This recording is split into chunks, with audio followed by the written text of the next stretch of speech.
दोस्तों नमस्कार। कल 15 मार्च है, मान्यवर कांशीराम जी की जयंती है। कल का दिन बीएसपी के कार्यकर्ताओं के लिए, कैडर के लिए, पार्टी के लिए बड़ा दिन है। लेकिन उससे ज्यादा मुझे लगता है कि इस साल लाखों और करोड़ों लोगों के लिए एक बड़ा दिन बनने जा रहा है, क्योंकि कल की तारीख बेहद उम्मीदों की तारीख है। और ये सेकंड लास्ट दिन आप कह सकते हैं कि जहां ये उम्मीद है कि इंडिया अलायंस में कुछ तब्दीली हो, कुछ बढ़ोतरी हो और मायावती उसका हिस्सा बने। ये लोगों की ख्वाहिश है। लेकिन क्या ऐसा होने जा रहा है? क्या मायावती कल कोई बड़ा ऐलान करेंगी? इसकी मैं पड़ताल इस वीडियो में करूंगा, लेकिन पहले उन परिस्थितियों के बारे में आपसे चर्चा करना चाहता हूं। पिछले एक महीने से लगातार मायावती के इंडिया अलायंस में शामिल होने को लेकर के चर्चा चल रही है, बड़े पैमाने पर चल रही है। और यह सिर्फ मीडिया में, सोशल मीडिया में, डिजिटल प्लेटफॉर्म पर ही नहीं है, दिल्ली के गलियारों में भी है। और इसकी अनुगूंज तो भारतीय जनता पार्टी के खेमे तक में थी और इसीलिए बेचैनी भी बहुत थी। और उस बेचैनी के वजह से कई जगहों पर ईडी के छापेमारी भी हुई। लोग कह रहे हैं कि उनके जरिए मायावती को डराने की कोशिश हो रही है। कल ही गायत्री प्रसाद प्रजापति के यहां छापेमारी हुई। उसके पहले मायावती के समय पर एक अधिकारी रहे जिन्होंने लखनऊ में खास करके जो स्मारक बने हुए हैं, जो स्थल हैं, उनके सीएमडी हुआ करते थे, उनके यहां पर छापेमारी हुई थी। तो लोगों का यह कहना है कि ये खास करके दिल्ली में बैठे हुए पत्रकारों का, कि इसके जरिए मायावती को डराया जा रहा है। लेकिन मैं बार बार इस बात को रेखांकित करता हूं कि मायावती को कोई डरा नहीं सकता। मायावती अपनी रणनीति के तहत चुनाव लड़ती हैं। ये हो सकता है कि कई बार उन्हें उसमें मात मिली भी है। पिछले विधानसभा चुनाव को ही जब वो अकेले लड़ रही थी तो केवल एक सीट पर सिमट गई और वोट परसेंटेज 13 के नीचे आ गया। ये हो सकता है, लेकिन मायावती की अपनी जो स्टाइल है राजनीति करने की, उसमें उन्होंने तब्दीली नहीं की है। हालांकि ढेर सारे लोग ये चाहते हैं कि वो इसमें कुछ तब्दीली करें। अब मैं उन परिस्थितियों पर थोड़ा सा, और कि महीने भर से जो चर्चा हो रही थी उसको बल इसलिए भी मिल रहा था कि अखिलेश यादव ने अपनी और दूसरी सीटें अनाउंस नहीं की थी। खुद बीएसपी भी खामोश थी, उसने भी अपने प्रत्याशी नहीं उतारे थे। कांग्रेस पार्टी कहीं ना कहीं बातचीत को बढ़ाने की कोशिश कर रही थी। जो अंदरूनी सूत्र थे वो तो ये भी कह रहे थे कि बातचीत चल रही है। लेकिन पिछले एक सप्ताह से ये थोड़ा सा थम गया है। अब क्या ये तूफान के पहले का सन्नाटा है, क्या माना जाए? या मायावती कोई फैसला कल लेने जा रही हैं, कोई ऐलान वो करने जा रही है कल? ये इसके पहले इसी तरह की सन्नाटा हो, इस तरह की शांति हो, तो क्या हो सकता है? अंदरूनी सूत्र क्या कह रहे हैं, इस पर भी मैं बात करूंगा।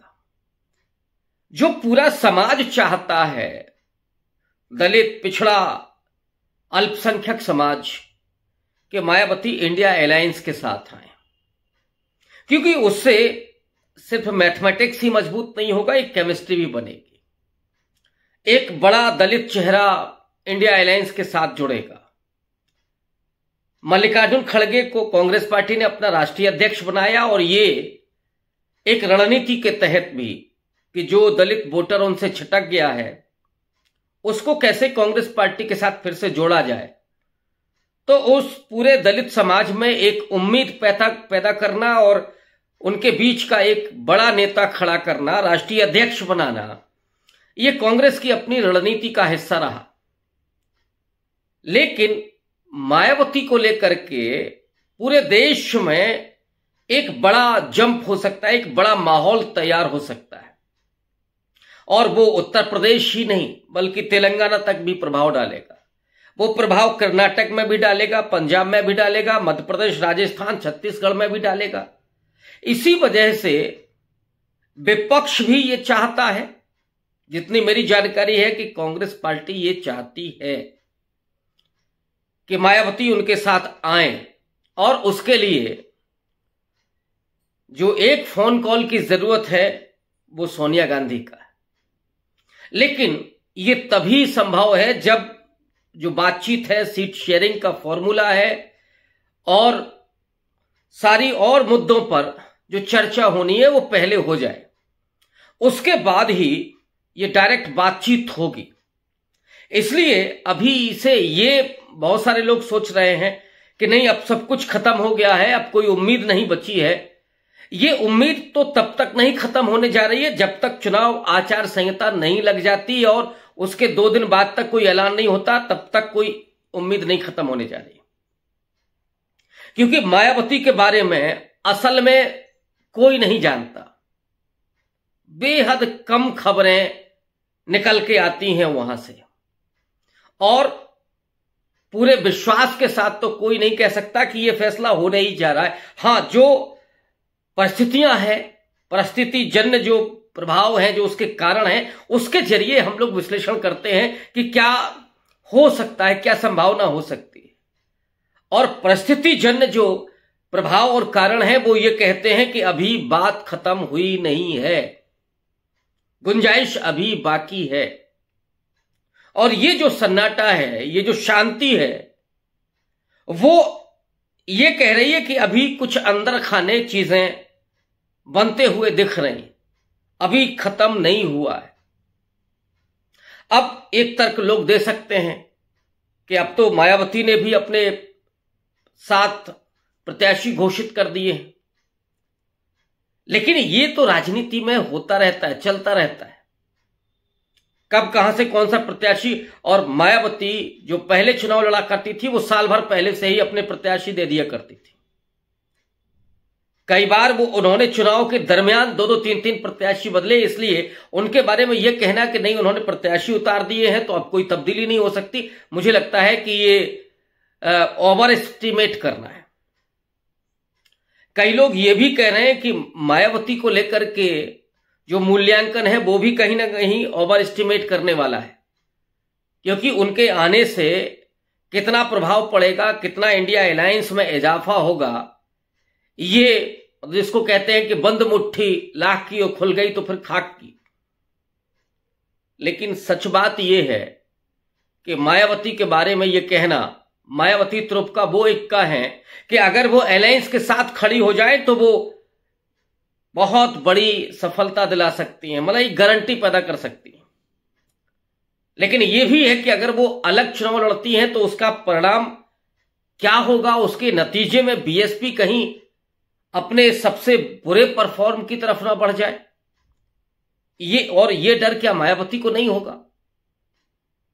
क्या मायावती अब ये नहीं देख रही है कि पार्टी का भविष्य अगर आपको कायम रखना है तो आपको सीटें भी बढ़ानी है, आपको वोट परसेंटेज भी बढ़ाना है, और इसके बाद पार्टी को नए स्तर पर खड़ा भी करना है।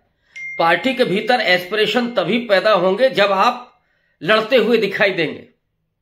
संभावनाएं, उम्मीदें, आकांक्षाएं, कार्यकर्ता भी आपका तभी खड़ा होता है जब उसको लगता है कि हां, हम सत्ता में, सरकार में आ सकते हैं तो हमारे अपने कुछ काम हैं वो हो सकते हैं।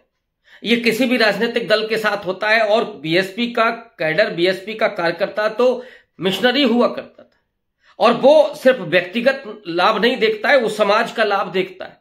तो उसके लिए तो समाज पहले, वो समाज को खड़ा करना चाहता है। और आज जिस तरह की चुनौती है संविधान को, अनंत कुमार हेगड़े जैसे लोग कह रहे हैं कि संविधान बदलने के लिए हमको 370 चाहिए, तो संविधान हो, बाबा साहब अंबेडकर की विचारधारा हो, लोकतंत्र हो, या वो नागरिक अधिकार, दलितों, पिछड़ों, आदिवासियों के, अल्पसंख्यकों के, महिलाओं के लिए जो स्पेशल राइट्स हैं, वो अवसर की समानता, ये जो अधिकार मिले, वो अधिकार तभी सुरक्षित रह सकते हैं जब आप बीजेपी को कड़ी टक्कर दें और उसे सत्ता से बेदखल करें। ये गारंटी उस समाज को चाहिए।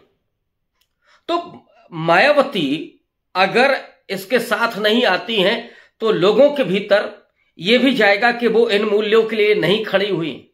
और मेरे लिए तो ये आश्चर्यजनक था कि अनंत कुमार हेगड़े पर पलटवार मायावती ने क्यों नहीं किया।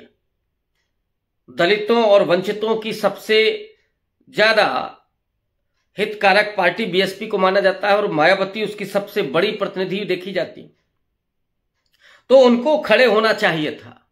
बहरहाल अगर ये बात करें कि कल मानवर कांशीराम जी की जयंती है और उस पर कोई बड़ा ऐलान मायावती के जरिए हो सकता है, बात जो अंदर खाने चल रही थी वो बीच में कितनी आगे बढ़ी है। अगर ये पार्टी ने टिकट देने शुरू कर दिए हैं तो कहीं कुछ गड़बड़ तो नहीं हो रहा है।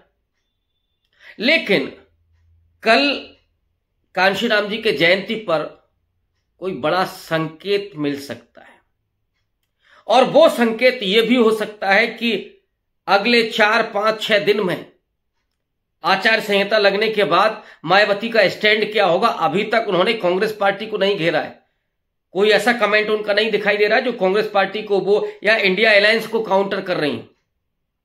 कोई एक ऐसा स्टेटमेंट नहीं।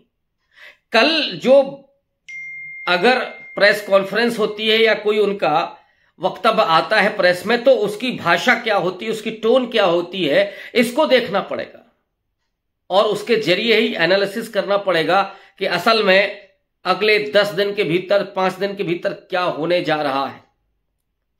तो मायावती वो शख्स हैं जो राजनीति में अपने स्वाभिमान के लिए भी जानी जाती हैं। वो पलट करके प्रयास करने वाली नहीं है जो अभी परिस्थितियां दिखती।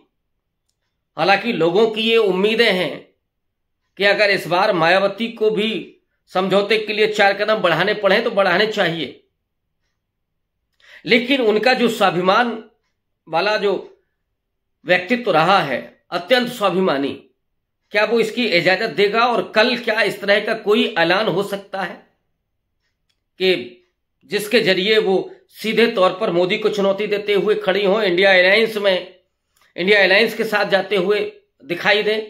ये कल तय होगा और उसके बाद फिर आचार संहिता का भी इंतजार करना होगा। तभी हम ये आपसे कहने में सक्षम हो सकते हैं कि अब क्या वो फैसला लेने जा रहे हैं। शुक्रिया।